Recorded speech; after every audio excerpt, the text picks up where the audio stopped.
TPPO di NTT ini tidak mungkin tumbuh kalau tidak ada backingnya. Dan backingnya itu ada di mana? Backingnya ada di aparat penegak hukum. Ini tidak masuk di akal. Belum masuk di akal saya, Pak Kapolda. Oleh sebab itu Pak Kapolda, saya melacak-lacak ini. Ini kayaknya ada sesuatu di balik ini.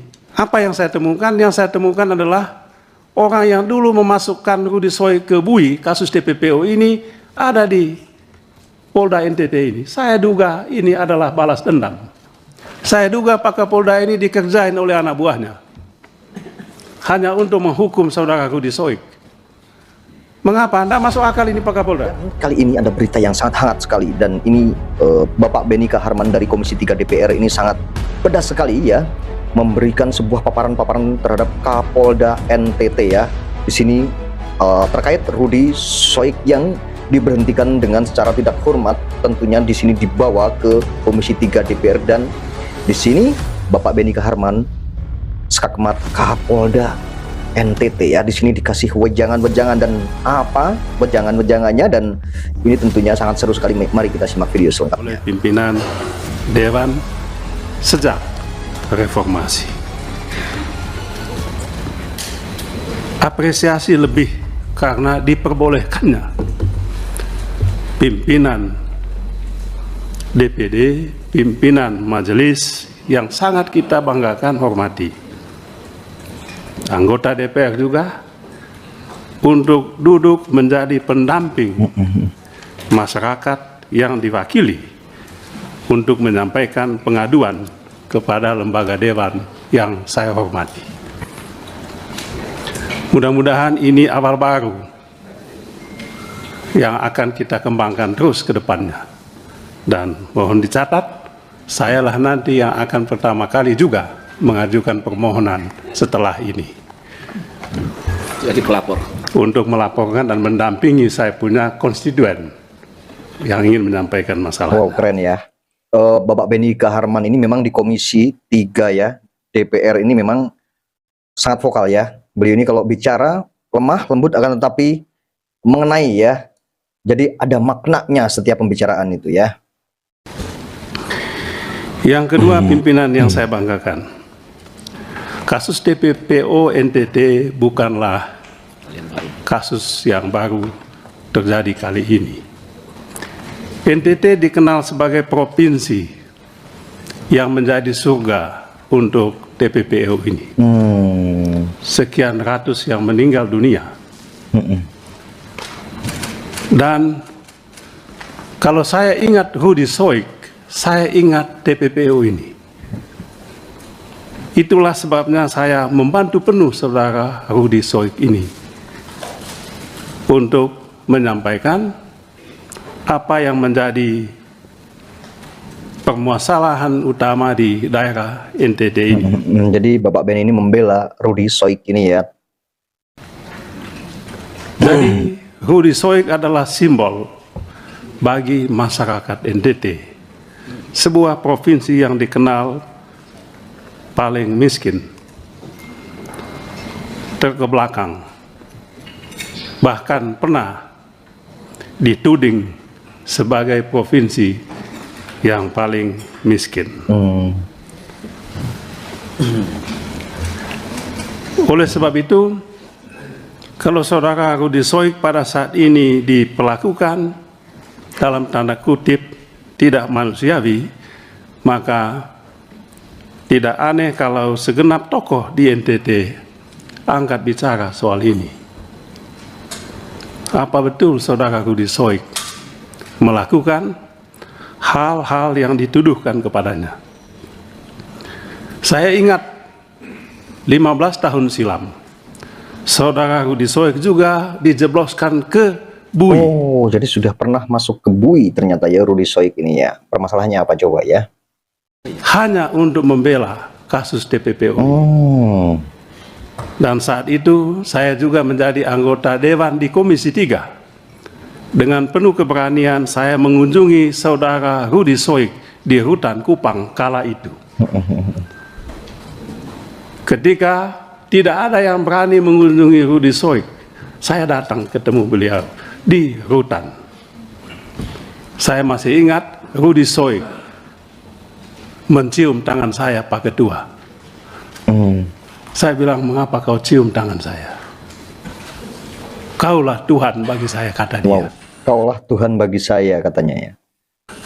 Karena pada saat ini, dikala saya susah, Bapak datang ketemu saya. Itulah awal saya kenal Rudy Soik ini. Dan saya sampaikan, lanjutkanlah perjuanganmu. Bongkar ini pelaku-pelaku TPPO di NTT. Dan menurut Rudy Soik pada saat itu, TPPO di NTT ini tidak mungkin tumbuh kalau tidak ada backingnya. Dan backingnya itu ada di mana?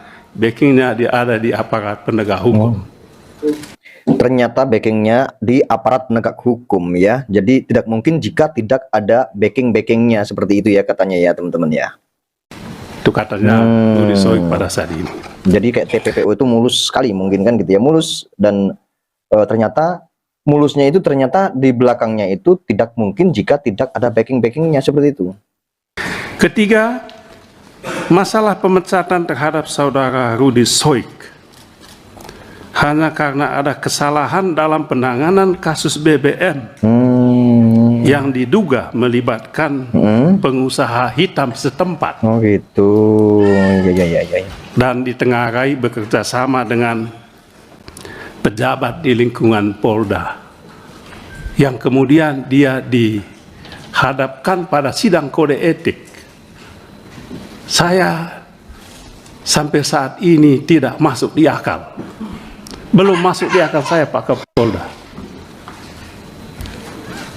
Saking tidak masuk akalnya, saya menduga-duga ada apa sebetulnya ini. Ada apa sebetulnya ini, kok kalaupun ada kesalahan yang dilakukan saudara Rudy Soik di situ, apakah setimpal hukuman yang dijatuhkan kepadanya? Oleh sebab itu, Pak Kapolda, saya melacak-lacak ini. Ini kayaknya ada sesuatu di balik ini. Ada masalah di balik ini. Masalah itu saya temukan.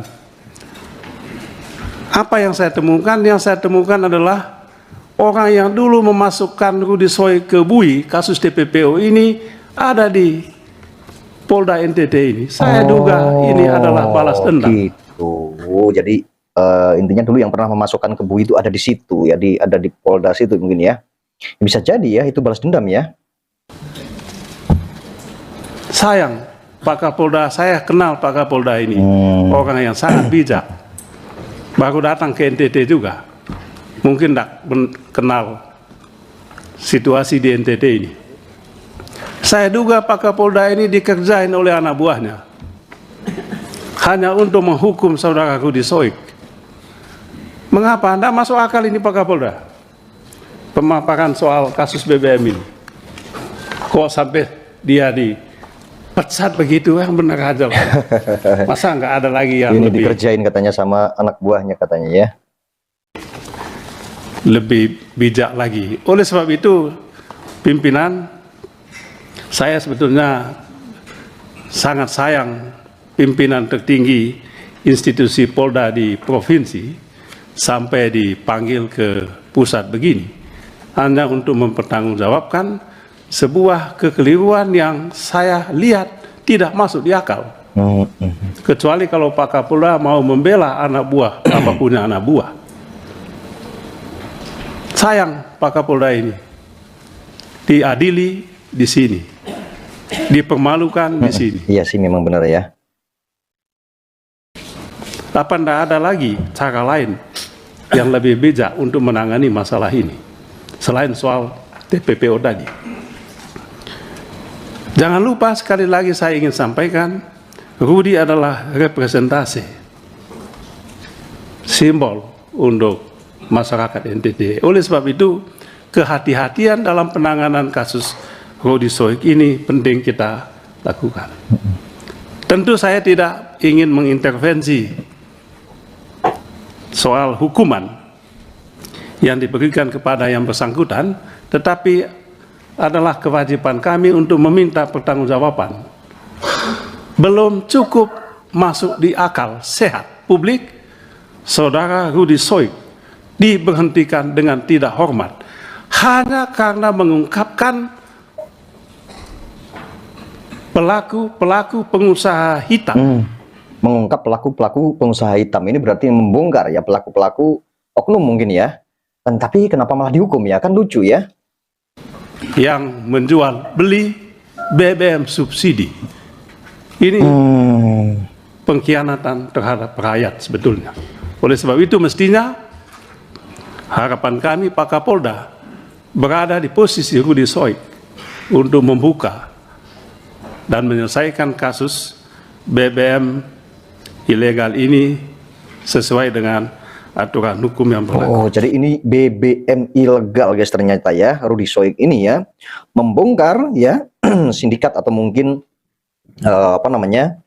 Ini ada tindak pidana lah di situ, akhirnya dibongkar dan akhirnya ya tidak tahu ya kok malah Rudy Soik yang dipecat. Harusnya kan diapresiasi ya, dapat sebuah penghargaan harusnya kan bisa membongkar kan seperti itu. Terakhir, Pak Ketua dan pimpinan Bapak Ibu saudara-saudara sekalian, kami mengusulkan supaya kasus NTT ini khusus pemecatan terhadap saudara Rudy Soik dibawa dalam pertemuan khusus dengan Bapak Kapolri dalam waktu yang tidak begitu lama, demi keadilan, demi tegaknya hukum, dan demi masyarakat NTT yang sama-sama kita cintai. Sekian Pak Ketua. Nah oke guys, jadi seperti itu ya, ternyata Rudy Soik ini ya tadinya pengen memberantas apa tadi BBM ilegal ya, seperti BBM subsidi ya, tapi mungkin pembeliannya itu secara ilegal atau bagaimana ya, itu mungkin seperti itu ya. Akan tetapi Rudy Soik ini malah diberhentikan dari jabatannya sebagai polisi kan seperti itu ya. Dan terima kasih yang sudah menonton video ini sampai selesai. Sampai ketemu di video saya berikutnya.